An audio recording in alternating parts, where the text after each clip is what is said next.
Well, it changed things because remember, it's oftentimes masters might be away serving with the militia or with the Continental Army.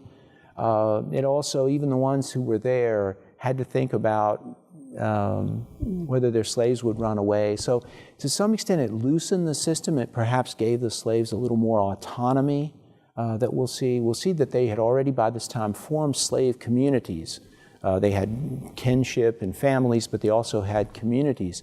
And so within that, they perhaps gained a good bit more autonomy during the time of the American Revolution. There are so many things that are going on. Among the whites, of course, the idea is growing that slavery is not a good thing. It's something that's immoral, it should be ended. And among the slaves, what we're finding is that they're finding areas of greater autonomy. And so the revolution is going to speed up both those things. And it will start the process that will lead to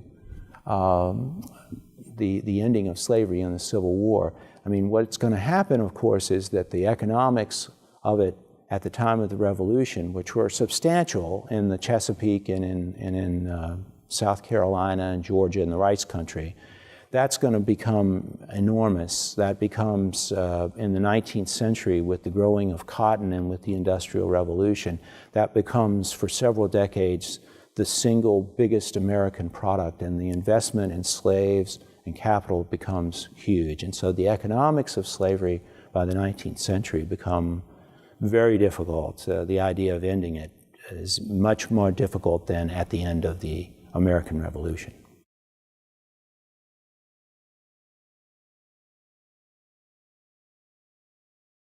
Well, the Continental Congress, and it called itself that until 1781, the Second Continental Congress, banned the slave trade right off. Of course, remember, Virginia and Maryland wanted to do that anyway at the time. That was one of the complaints that Jefferson included in the Declaration of Independence, that King George III wouldn't allow the colonists to stop this terrible trade in human beings.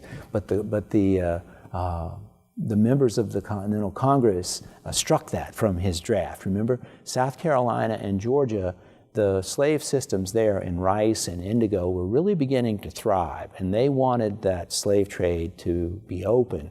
And as Jefferson himself noted, there were also people in Rhode Island and Massachusetts that were shippers that were involved in that. So the fact that they adopted a ban on the slave trade is significant in the face of that kind of criticism.